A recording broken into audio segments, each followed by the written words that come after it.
What's going on, everyone? Chad here. Welcome to episode 11 of the Level 3 Ultimate Ironman Skiller. At this point, you know the drill. What did we do during the last episode? We killed 42 Ankus in our attempt to get the Skull Scepter, but the unthinkable happened. We did gain some range experience. Because of that, we burnt out a little bit on the account, so we spent some time on other accounts just having fun, such as this one defense only, melee only, fight caves. But we got back to the grind, and we got back to the skiller. We completed getting the golden tinge as well as the fish sack, which looks awesome, by the way. Now let's jump into this episode with some thieving. There's level 85 thieving. We started this grind at 80, by the way. I just didn't film every single level. There's 86 thieving. We're going to go ahead and get level 87 thieving. Staying with the thieving trend here. Let's go ahead and get level 88.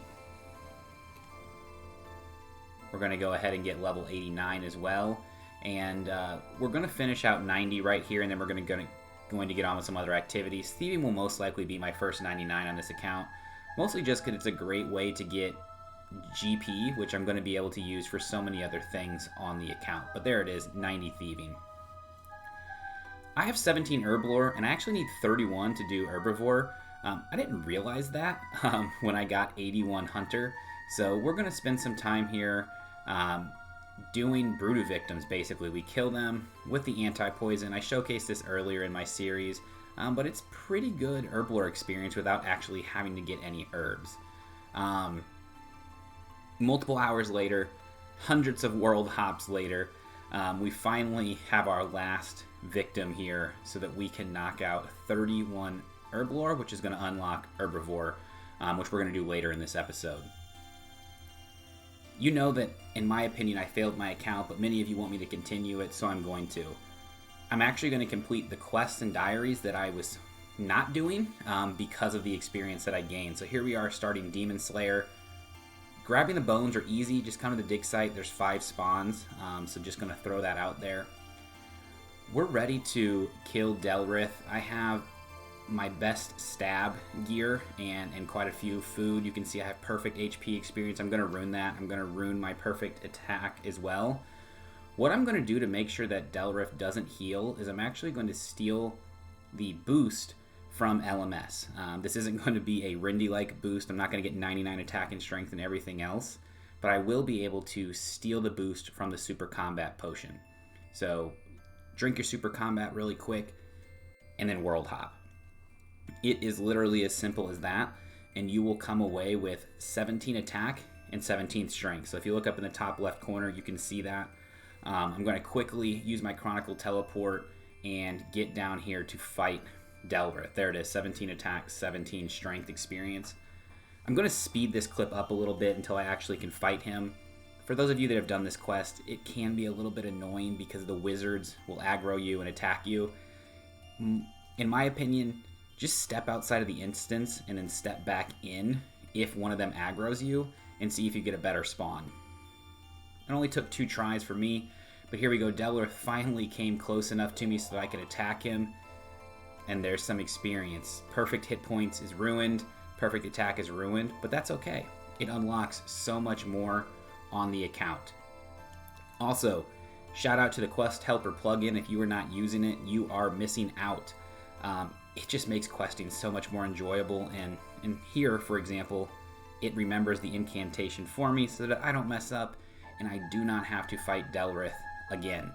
You're not actually going to see the quest completion screen. You can see that I'm kind of hovering over my chocolate cake. I was afraid that one of these wizards was going to aggro me and kind of one-bang me, so I quickly ate, didn't get to see the cool animation or any of that, but I'll pop up the screen here. There you go. You can see quest complete in the chat box. Demon Slayer is done. We are also going to immortalize this silver light in our POH so that we have something to remind us of gaining experience on the account. Okay, let's jump into Herbivore. So we ended up getting 31 Herblore earlier in this episode, which unlocks this, and we're going to do this until 83, I think. Just because then we can hunt dragon implings, but also it'll give me plenty of herbs to do the quests that I want to do. and that quest is going to be one small favor. I need to make Guthix rest, not only for the quest, but also to kill Slagleth because he can hit a 13. So there is kill count number 1 of Herbivore. Skipping ahead a couple hours later, there it is, 212 kill count and level 83 Hunter. Now we can catch Dragon Implings. I also used all my Numulite here on the island on the hill to get Fossil Island notes. I ended up getting 8 out of the 10. We'll be back to finish those out as well. Here we are in Shiloh Village. You know what this means. We're going to go ahead and start one small favor, which is really a massive unlock because of all the experience that you get, and Guthix Rest are just so good when you have 10 HP. Also, does this happen to anyone else? I'm trying to fix the landing lights, and I crushed the red topaz, and he won't sell me another one. This has happened on more than one account for me, so I'm actually going to have to go mine one, cut it, and bring it back. But I don't know, is this happen to anyone else? It is so annoying. And like I said, this is not the first time that this has happened to me, but it is what it is. Okay, we are here fighting Slagleth. Ignored my tile markers. This is for the 0 experience method if you have a cannon and recoils. But what I'm going to do is use a poison spear, and I'm going to flinch Slagleth in the corner. So you can see, eat up above 13. We're going to summon him. I like to use this left side. You can use the right side, it doesn't matter. But see, he's going to hit you. He's going to hit you once. And then you can go ahead and flinch him. Don't do it as quickly as I just did. You can see that I got hit there. I'm going to show you one full attempt and what I do. So you can see the timer. Slagleth will despawn after about 5 or so minutes. So you need to hit and poison him within the first 45 to 60 seconds. That's why I have the timer going. I don't want to make a mistake and end up poisoning him at 1 minute and 30 seconds and then he despawns before the poison actually kills him. But this is the method that I use, and I'll show you the kill here shortly. One thing I wanted to mention though is, you notice the spear? Yeah, it's a bronze spear. I dropped the iron spear a couple episodes ago, and it is coming back to haunt me right now. But it is what it is, and you can see I world hop in between attempts if I'm unsuccessful, and just continue to eat up above 13, spawn Slagleth, run to the corner. I'm going to take a sip of my attack potion, just giving me the highest likelihood to hit, and go back to flinching him. You will notice that I'm gonna hit him here in one more flinch, and you'll notice that I hit a 0, yet I get an experience drop. So check this out here. So there it is. I hit 1, but it shows up as a 0. It's because you get reduced damage without having a pickaxe, but you can still poison him because you are actually having a successful hit, which is super duper exciting. And you may notice I have 8 defense experience. There was the poison hit. Awesome. We got it in time, so let's speed this up. I have 8 defense experience. This was my second hit, so I did not get poisoned the first time that I hit Slagleth, but luckily I was able to get poisoned the second time that I did this. This is, it is RNG based, so you might have really, really bad luck, or you might get it on your first try, but you should have enough experience to kill Slagleth here. With this poison flinch method, and you really aren't risking yourself as long as you have some Guthix rest to make sure that you're above 13 hit points. There's the diamond, ruby, and the adamant ore. Frankly, I don't care about any of that, especially since I don't have a bank, but let's go ahead and use this animate rock scroll now that Slagleth is dead and Petra is freed, and we can continue on with the one small favor quest. The next thing we need to do is kill the three dwarves. I don't like the quest helper here. Look, I talked to Hammer's Spike, and he says, go kill everyone. No, you have to talk to him a second time so that they actually aggro you. If you kill them before they aggro you, you're going to miss out. You're not going to, you're going to have to do it again, basically. I'm going to use the poison method that I've used throughout my series, so I'm not going to really talk much about it or really explain it, but you're going to poison with an alt using Emerald Bolt's E, and then basically I need to hit a 1 on them. So we're going to do the 44, the 48, and the 49 in that order. I'm going to speed this up because it took me forever to hit this guy. One thing that I did notice, which I did on the other kills, was I don't need to actually flinch him like I am here. You can just sit right next to him and whack away. He doesn't aggro the skiller. He just stays aggroed on the other account, which was very helpful because, like I said, running him back and forth was pretty annoying. But it's okay. We ended up getting a hit. There's our 12th experience in defense. We'll speed this up here so that he goes ahead and dies. One other thing is the quest helper, at least for me, always highlighted the level 44. It never highlighted the level 48, which we're going to kill right now. And it also never highlighted the level 49. So you might see in my chat box that I kind of written them out just to keep me straight so that I didn't mess up and kill one twice or miss one. But let's go ahead and talk to Hammer Spike. All the dwarves are dead. And a word from our sponsor, as always. If you read the Gazette, stocks in the log transport system are about to go up. They are expanding to the western side of the map. But here we are. We're back in Shiloh Village. The chat at the end of this quest is, I feel like, nearly as long as the quest itself. I don't know why you need to talk to him for so long, but you do. And also, One Small Village is not nearly as bad as I remember it being. But there it is, quest complete. We get those 2 antique lamps, which is going to be massive, absolutely massive for our Slayer experience and our Slayer level. Each one is worth 10,000 Slayer, 10,000 experience. I'm obviously using them on Slayer. But there it is, both of those lamps, and we're at level 46 Slayer. Super awesome. The next thing that we need to do is we're going to grab some easy clues. And you're probably like, what the hell are you grabbing easy clues for? We are going to complete Lost City. And you can use easy clues to get a black axe on Entrana. So this is my setup. You can see what I have in my inventory. I'm going to build a crossbow once we get onto Entrana. I already have my bolts ready to go, and all of my other kind of combat equipment I have gotten rid of.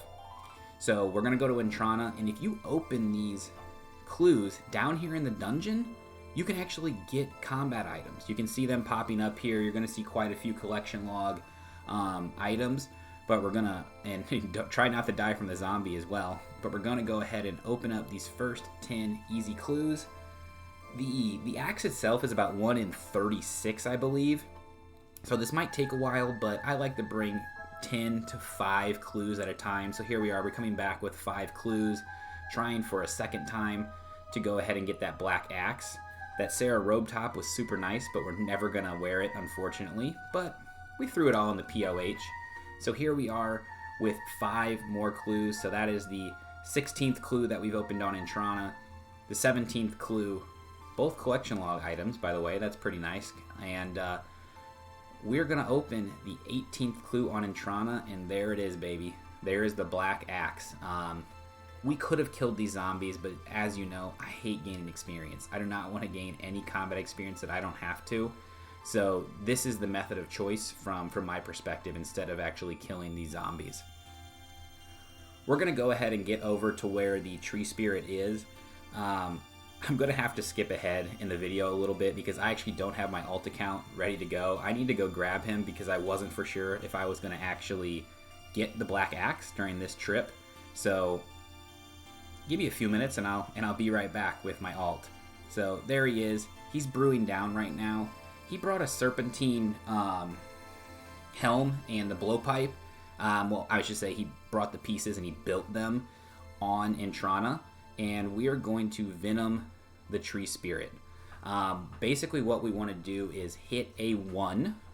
And so we brewed down to 0 range. We're using bronze darts. We want to hit a 1. And then we're going to melee splash with flowers so that we can still see the hit points bar. You can see me doing it right now. And we want the tree spirit to regain full health before the venom ticks. If the tree spirit regains full health before the venom hits, it resets kill credit. So then I will be able to hit a 1 on the skiller.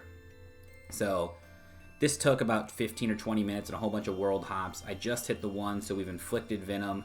I'm going to go ahead and splash with my flowers, and we're hoping to see that regen of the health. right there was the regen and then the Venom. So that was very, very quick. I'm going to kind of slow it down and zoom in so you can see it. We're hitting with flowers. There was the regen and there was the Venom. So when that happens, it resets kill credit. So therefore I can grab the kill credit away with my skiller, even though my main did damage. So I'm going to go ahead and attack the tree spirit here. And look at this. I hit in just 2 bolts. I don't know why I needed 200 of them, but I guess I could have gotten unlucky. But there we go. We've hit the tree spirit, and we're going to hang out, sit back, put our feet up, and let the Venom do what it does to this tree spirit. I will say that the kills are so much faster with Venom than they are with using the Emerald Bolt E's. I just think that they're very easy to do because they poison on a 0, so you don't have to worry about that regeneration like we just did. But either way, both methods work. And with that, tree spirit is dead, and we can chop the tree now. Let's go ahead and do that and get the branch so that we can make our staff. I'm probably just going to grab a couple of these just because I can, even though I can't keep them, but that's okay. So staff is made. We're in the Lumbridge Swamp, and just like that, we are teleported to Xanaris and Lost City complete. 98 quest points, which is the maximum quest points for my build. I'm going to go ahead and open these 2 easy caskets as well as we kind of round out this video. The next thing that you're going to see is I'm going to complete the Desert Diary as well as the Corinne Diary. 2 diaries that I was skipping because I gained combat experience, but you will see that in the next episode. Thank you all for hanging out. Hope that you like this episode. Comment, like, and subscribe, and we'll see you in the next one.